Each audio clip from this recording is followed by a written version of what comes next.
Good morning class. मैं Rama convent महाविद्यालय से डीएलएड सेकेंड सेमेस्टर में एजुकेशन 4 जिसमें प्रारंभिक शिक्षा के नवीन प्रयास के विषय में अध्ययन कर रहे थे हम लोग। इससे पहले हम लोगों ने मेघालय का विवरण पत्र पढ़ा था। आज हम लोग पढ़ेंगे वोट का घोषणा पत्र 1854 के विषय में अध्ययन करेंगे। इसे घोषणा पत्र कह सकते हैं या विवरण पत्र भी कह सकते हैं। तो यानी किसी का भी हम अध्ययन करने के लिए क्या करते हैं, पहले बैक में जाकर के थोड़ा सा अध्ययन करते हैं। इसलिए पहले हम पहले विषय में जान लेते हैं। तो भारतीय शिक्षा के इतिहास में सन 1833 से 1853 की जो अवधि थी, ये क्या थी, पाश्चात्य शिक्षा की अवधि कही जाती है, यानी कि अंग्रेजी शिक्षा की अवधि इसे कहा जाता है। 1853 में ईस्ट इंडिया कंपनी को आज्ञा पत्र के पुनरावर्तन के तहत भारतीय शिक्षा की समस्याओं का समाधान किया जाना अनिवार्य होता था। तो सर चार्ल्स वुड कंपनी के बोर्ड ऑफ कंट्रोल के सभापति थे। उन्होंने क्या किया, 1854 को एक आदेश। तो ये चार्ल्स वुड जो थे वो बोर्ड ऑफ कंपनी के सभापति थे, इसलिए जो ये आदेश पत्र था इसीलिए उन्हीं के नाम पर इसको वुड का घोषणा पत्र भी कहा जाता है। तो ये चार्ल्स वुड है। तो वुड के घोषणा पत्र में कुछ सुझाव दिए गए थे, उस सुझाव कौन कौन से थे उसके विषय में हम अध्ययन करेंगे। भारतीय शिक्षा में शिक्षा प्रसार का करने का जो उत्तरदायित्व था वो किस पर था, कंपनी पर था। प्रसार यानी शिक्षा में फैलाव करने का जो उत्तरदायित्व था ये कंपनी पे था। कंपनी जो थी इसने आदेश पत्र में भारतीयों की शिक्षा के 4 उद्देश्य निर्धारित किए थे। वो उद्देश्य कौन कौन से थे, वो उद्देश्य थे कि भारतीयों में शिक्षा का प्रसार करके उनकी मानसिक और चारित्रिक उन्नति करना, यानी कि भारतीयों में ऐसे शिक्षा फैलाई जाए, भारतीयों में ऐसी शिक्षा फैलाई जाए जिससे उनका मानसिक और चारित्रिक उन्नति हो सके। दूसरा उद्देश्य था इनका कि भारतीयों को पाश्चात्य ज्ञान से अवगत करा के उनकी भौतिक समृद्धि करना, यानी कि भारतीयों को पाश्चात्य यानी कि जो पश्चिम का ज्ञान है उससे लोगों को अवगत कराया जाए और उनकी भौतिक और समृद्धि को बढ़ाया जाए, यानी कि पाश्चात्य ज्ञान का महत्व समझा करके उनकी भौतिक समृद्धि करी जाए। नेक्स्ट है भारतीयों को राजपदों के लिए सुयोग्य व्यक्ति बनाना, यानी भारतीयों को सुयोग्य व्यक्ति बनाना किसके लिए, राजपदों के लिए, जैसे कि IAS ऑफिसर वगैरह होते हैं उसके लिए इनको सुयोग्य व्यक्ति बनाना था।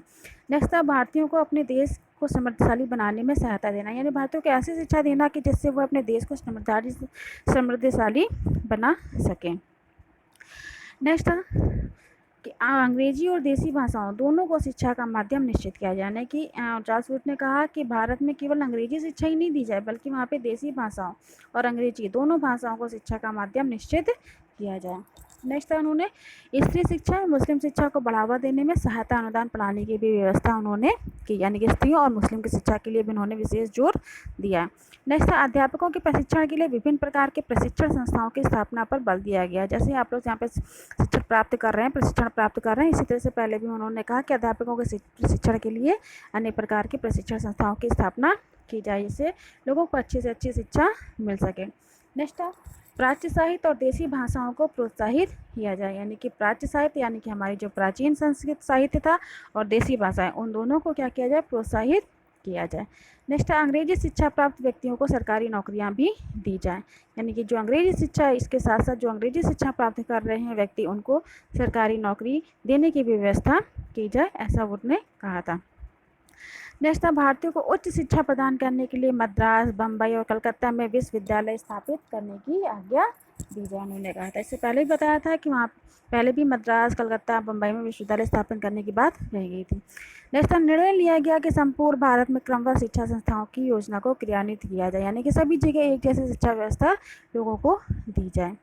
नेक्स्ट था भवन निर्माण, छात्रवृत्तियों, पुस्तकालय, प्रयोगशालाओं, अध्यापकों के वेतन आदि में भी सहायता अनुदान प्रणाली की व्यवस्था की जाए, यानी कि अच्छे से अच्छे भवन बनाए जाएं, लोगों को छात्रवृत्ति दी जाए, पुस्तकालय, लाइब्रेरी, प्रयोगशालाएँ और अध्यापकों के वेतन सभी के लिए उन्होंने सहायता अनुदान प्रणाली देने की व्यवस्था उन्होंने बात कही थी।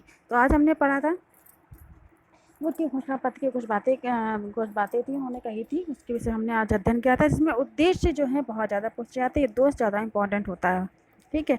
तो इस वजह से उद्देश्य भी ज़्यादा ध्यान देंगे। तो आज घोषणा पत्र को हमने पढ़ा, घोषणा पत्र 1854 वुड का घोषणा पत्र, इसे अच्छे से पढ़ें और आज का वीडियो कैसे लगा आप लोगों को वो हमें बताएं। और नेक्स्ट डे हम लोग पढ़ेंगे भारतीय शिक्षा आयोग, हंटर आयोग के विषय में। तो आज के लिए धन्यवाद।